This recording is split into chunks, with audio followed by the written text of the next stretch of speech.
let's do this. Let's do this. Let's go back to the source rankings, right? 1 to 5. Let's exclude Iceman. Let's start with the other two albums. Out of a 1 to 5 mics, what do you give the other two albums that he dropped? Now, look, we know we come from the era we got to digest things, but preliminary, just kind of listening to the music and skimming through whatever we did. What do you give the first two albums? Let's get early, super early. We're talking about It is. 10, 11 hours into the albums coming out. And obviously, it's a lot of music to digest in a very short amount of time. Yeah. So don't take this as gospel, right? We still got to digest it. 2.5. Oh my God. 3. Why is that so far?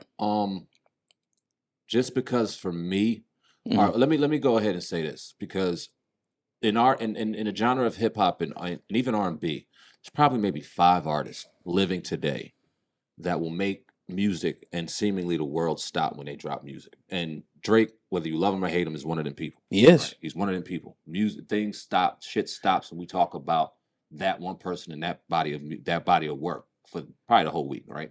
And Drake's one of them people, so salute to him for that.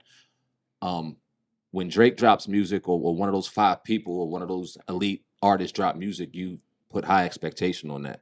Right. And it just seems like when you have that much music in a 2-year span, it just seems like you put a bunch of throwaways on there. Like, people record thousands and thousands of songs, but there's something special about getting those 15, 16, 10, 11 songs, the best ones, and putting the body of work out. And when you have 60 songs, it just kind of gets diluted. The product is diluted. Yep. So for me, those 2 albums are 2.5, simply because it's just music that right now we don't need. You know, in my opinion. Now, could his album stand the test of time in 3, 4, 5 years down the road? We're talking about Iceman and the 2 albums that followed it as some of the best. Maybe. I doubt it, but you never know. But yeah, as of right now, that is why. It's no hate on Drake. I'm not the biggest Drake fan, but I'm really trying to come at this conversation with an objective eye and ear and an opinion, because I think he's one of those artists, one of the most polarizing artists we've seen in a very long time. And unfortunately, when you talk about him, opinions and viewpoints get skewed for various reasons. But I'll go ahead and let you go and take it from here. Yeah. I have a lot more to say, but no, I actually want to play at least some of the song that he put a lot of disses out. One was DJ Khaled. I want to get into that. He dissed Jay-Z, Rick Ross. He dissed everybody on this joint. He almost went Cat Williams on this joint. Like, I'm shooting at everybody, but I'm gonna play this snippet first, and I'm gonna play some of the song, man. Khaled, you know what I mean. The beef was fully live. You went halal and got on your deen. And your people are still waiting for a free Palestine. But apparently everything is in black and white and red and green. All right, so hold your thoughts on that one. I'm gonna play a little bit. I think this song right here is the best song, you know, on the album. So I think it's this one. Yeah. Play a little bit of it. You heard this one? Okay. I want to say supposedly he's letting people do this. I don't know if you heard that. yeah. So that's actually dope. I wish I was up and I had some space. I would have done that shit. Super You know dope. what I mean? React to the songs, yeah. Right, but let's play. Yeah, let's. Look.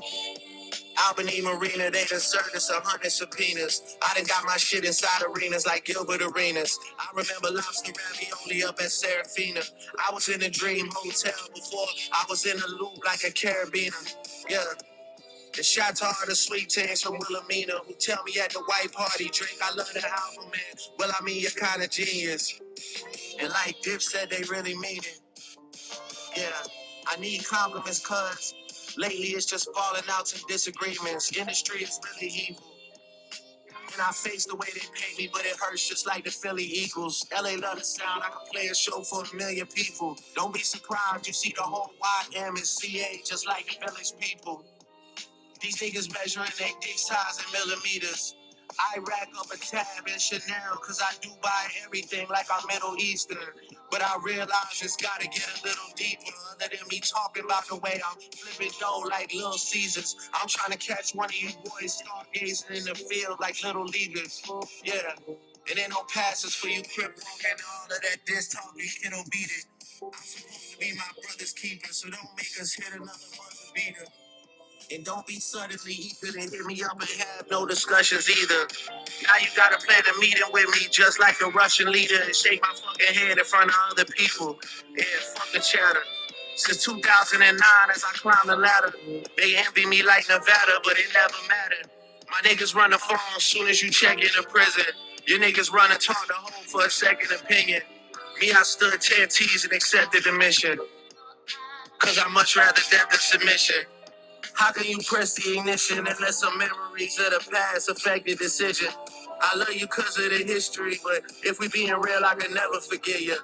And you never call me back, but destiny's written. For real. Fuck a big three anyway, there was too many chefs in the kitchen, it was a mess to begin with. And now they got a new goal and we gotta test the position. Damn, who is this guy for real? I guess a magician. 100 million streams vanished, no one got questions for niggas. Well, maybe I'm best as the villain, cause I got real numbers on niggas who said they got billions. I got all the chains that they ever repped in Virginia. I got niggas prized possessions. I get possessive on niggas. I impress in everything. I get impressive on niggas. I got problems with people who I would have never dreamed. And that's dragging people in who don't want to get in between. Dog, I was Aiden Ross with streams before Aiden Ross had ever streamed. And Cali, you know what I mean. The beef was fully live. You went halal and got on your dean. And your people are still waiting for a free Palestine. But apparently everything is in black and white and red and green. Yeah. I'm seeing everyone's true colors for real. I'm sensing a thing. I'm great. All right, so man, he shot at everybody. Shot at Jay, Pusha.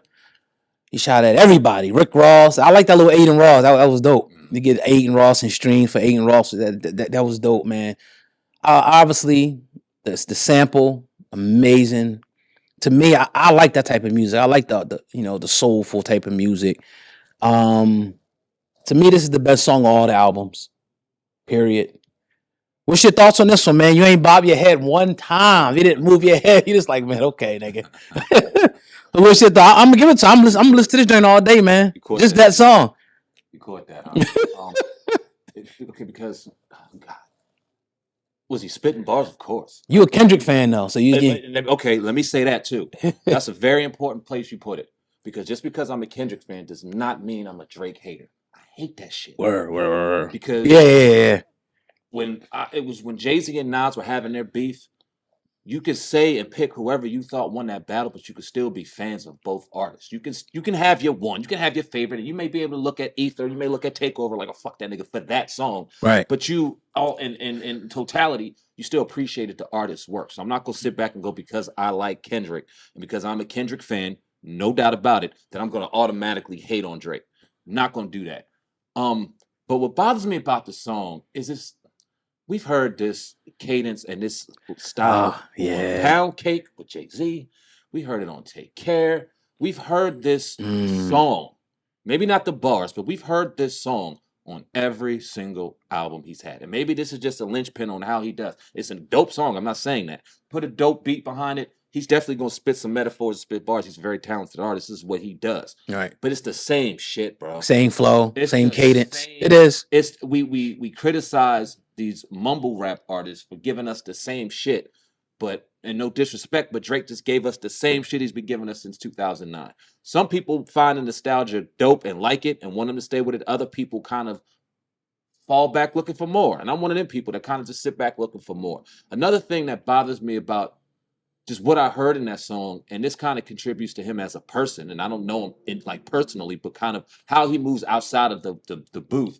It's some bitch shit. Move on, yeah. God damn, let's you cry and whine about every fucking thing. We're still upset about people that danced on stage with Kendrick when he was in LA and he did not like us. We're still talking about the big fucking three. We're still doing this shit 2 years after the fact. You still want to bring up Meek Mill and what you did to him 8 years ago? We're still talking about this shit. Right. When can it come a point when it's like, all right, and this is why I honestly think that beefing in hip hop in 20, I think Jay-Z may even alluded to this, is hurting hip hop more than it's actually helping. Because back in the day when we had beef records and people were beefing, we still appreciated the artists and they had an ability to move on and move past it and move forward. Mm-hmm. We weren't automatically just attributing them to this beef. He can't get out of this shit. Yeah, he's stuck. He's stuck. And it's like people won't allow him to get out of the shit. They're stuck. So it's like, yo, that beef and them records did more harm than good to the culture because he cannot get out of this shit. And we can't appreciate the brother as an incredible artist that he is because he has to continually answer questions about taking a fucking L 2 years ago. You took an L, bro. It's okay. And you're talented enough to get past that, but you won't allow yourself to get past it. Now, let me talk about the genius in Drake. Yeah. Because he's a genius. Get both sides, yeah. He's a genius in this. Because he understands that talking about streamers, bringing them on, and having them promote his album, letting people get on their platforms and individually break this shit down and have his name consistently in the algorithm. Something I gave him criticism on a couple minutes ago in dropping 60 songs is a genius move in itself because 10, 15, 20, 30 songs are going to be on Billboard next week because people are constantly listening to it. Yeah. So it's genius in his marketing plan.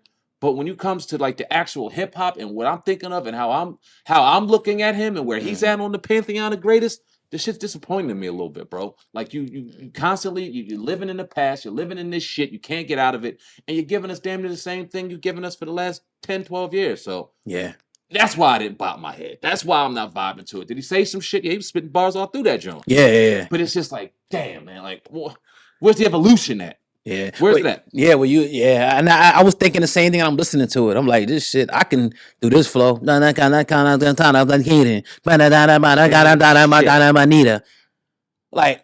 I get it. I felt that was the emotion that I felt when I actually listened to it.